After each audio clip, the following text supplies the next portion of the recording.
Smart but sparse changes keep the Pixel 10 Pro XL among the top Android phones.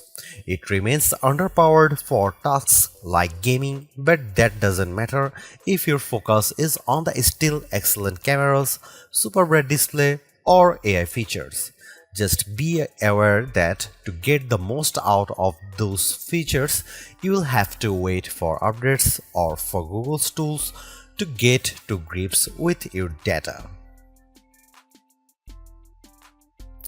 The Google Pixel 10 Pro XL is named in part after its size, but to get to grips with how good a phone it is, it would be wrong to focus on physical qualities alone. It is easy to point to things like the phone's incredibly bright display or its versatile cameras as major selling points. But this is a phone where the true value lies beyond the specs list.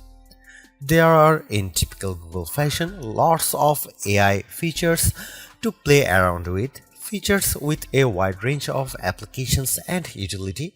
It's just a pity that Google seems to have learned some bad habits from Apple in not having all its features ready for launch day. Plus, Google flagship phones' inherent weakness in terms of power remains, even if battery life has improved. As the final big Android phone launch expect this year, I have been testing the Pixel 10 Pro XL against its main competition and also the latest iPhone just in case you are considering switching to or from an Apple phone. It's resulted in some of the most interesting phone comparisons of 2025 and I am thrilled to be able to take you through them. Pre-orders are up for the Pixel 10 Pro XL and its siblings until retail launch day August 28. If and when you decide to buy the Pixel 10 Pro XL, it will cost $1199.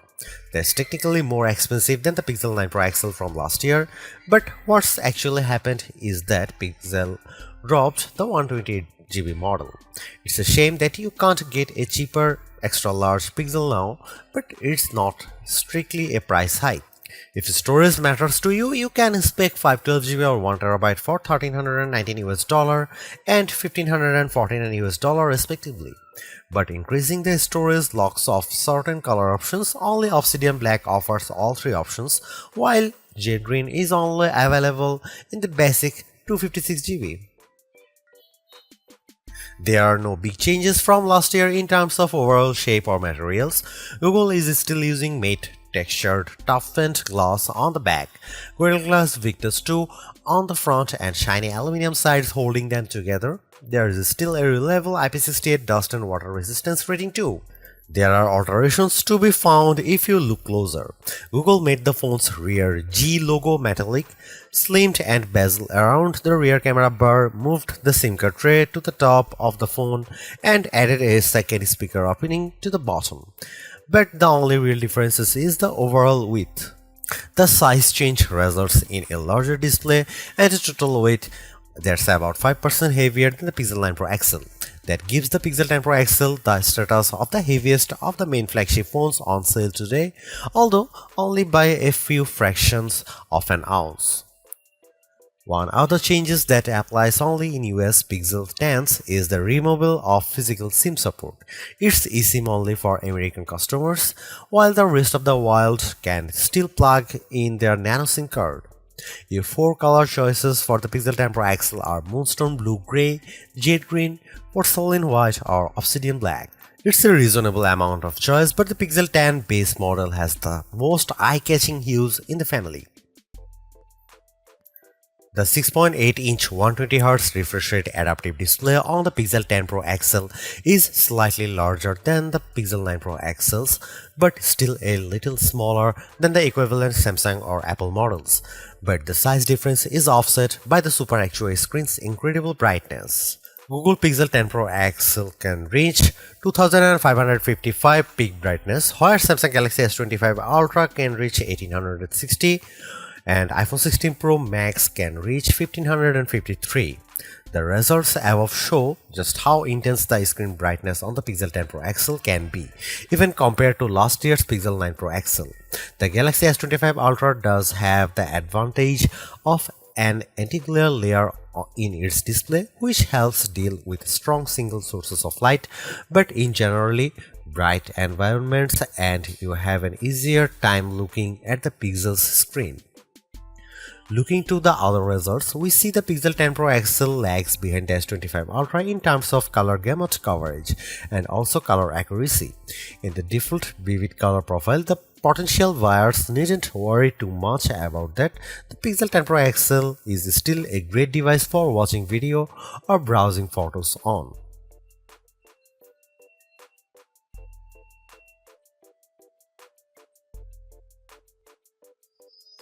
You might be surprised to hear that the Pixel 10 Pro XL's camera are identical to the Pixel 9 Pro XL's, at least on paper. The 50 megapixel main, 48 megapixel ultra wide, 48 megapixel 5x telephoto and 42 megapixel selfie cameras are unchanged from the 2024 model, as all the upgrades are located on the softer side. Here we can see some camera samples of the Google Pixel 10 Pro XL. Let's kick off the comparisons with main camera shot of a cottage. We see the first evidence of the Pixel 10 Pro XL's apparent default processing priority, balancing the brightness of all colors in the shot. This is perhaps why the Pixel's shot is much warmer, with the Galaxy S25 Ultra's image being cooler and brighter. Against the iPhone 16 Pro Max, the Pixel 10 Pro XL also looks less bright but punches up the colors in return. The trees in the background in this view across a park are much easier to make out in the Google photo. And how does it compare against the outgoing Pixel 9 Pro XL? This photo of disused telephone box shows that the Pixel 10 Pro XL gives slightly stronger colors on the blue end of the spectrum, but is otherwise identical to the Pixel 9 Pro XL's image. In the night mode, with our subject being mini bottle of Henderson's relish, we see the Pixel 10 Pro XL struggle to capture the light compared to the Galaxy S25 Ultra, but the Pixel does have less of a red color caused by the curtains in the room than the S25 Ultra, which could be an advantage in some cases. Switching to the ultra-wide cameras and looking over a small stream in a wood, the Pixel's image pales compared to the S25 Ultra's far brighter shot. This is likely as a result of the Pixel's relatively small sensor not capturing as much light and the post-processing not being able to do enough to compensate. Macro mode also uses the ultra-wide sensor, comparing to the Pixel's effort against of the iPhone 16 Pro Max of a pink flower. The Pixel's shot is darker, again likely because of its small sensor, but the image still has good contrast as we can still make out the detail in the flower's center. The final rear camera on the Pixel we need to look at is the 5x telephoto camera, which I pointed at a breeze over a lake. The Pixel has tried to balance the mix of light and shade in the shot, resulting in an apparent lack of color compared to the S25 Ultra, while the Samsung's shot's richer color of the water is appealing. The breeze is blown out in return. The Pixel 10 Pro XL's telephoto camera offers up to 100x max magnification for the first time, except with the power of ProRes zoom. Images at the level are still legible, albeit potentially inaccurate, but let's start at a less extreme 50x. Zooming in on a milestone's curved lettering, it's already obvious that the Galaxy shot is noisier than the Pixel's, but based on my own observation, the Pixel has over-smoothed the stone, removing some of the texture in an effort to clean up the shot. At 100x, this effect is even more noticeable. A stone that's been sitting outdoors for who knows how long is unlikely to be as smooth as the Pixel's shot would have you believe. But in terms of legibility, while both photos still show the lettering clearly, the Pixel shows them in crisper detail. When exporting the images, the Pixel 10 Pro XL conveniently gives you both your original ProRes zoom shot and the processed version, along some interesting comparisons. For instance, we have here a church window about 1000 feet away from where I was standing as I took the photo. It's an impressively sharp shot, but the pixels processing system seemed to have read the stone bars between the glass as wood, adding a vertical grain effect. While the detail of the brickwork has been impressively recovered, it shows a big limitation of these generative detail enhancing tools. It shows you what's likely to be there rather than what truly is there. Google enhanced some of the camera's associated features, such as making best take active automatically with enough photos and offering 50 megapixel resolution for portrait modes. But the all-new feature, and the one I spent the most time with, was Camera Coach, the new photography teaching tool that's accessible right from the viewfinder. This is currently in preview, so hopefully it powers will multiply in the future, but right now it's more of an interactive forming tool. It will detect what you are pointing the camera at, offer some suggested compositions, and then give you tips on which camera lens to use, where to stand, and how to position the subject. If you can, it's a fun, personalized way to learn. But there are so many more tools in the Pixel 10 Pro XL's toolbox. I hope more options or perhaps an advanced mode appear in future to help guide users to try even more, like switching between vertical and horizontal shots, setting a manual focus, or adjusting exposure.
Google's made a few but effective upgrades to the Pixel 10 Pro XL.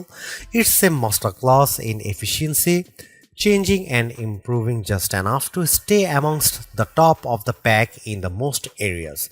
The display's brightness is unmatched, and the camera's ultrawide perhaps aside offer a balanced, natural look that I can see a lot of people liking. It's unfortunate that the Pixel 10 series is still the lowest powered of the flagship phones on sale today and lags behind its main rivals on battery efficiency. Hopefully, access to Google's latest AI tools makes up for that for anyone who decides to take the plunge, although perhaps give it a couple of months if this is your primary reason. Hopefully, by then the seemingly incomplete Magic Q and the preview version of the Camera Coach will have been made whole. The Galaxy S25 Ultra may still be a better pick for you if you want more power and power efficiency from your phone. The Pixel 10 Pro may also be a better fit than the XL, considering you only sacrifice display size and battery life for a cheaper phone that's otherwise just as capable as its larger sibling.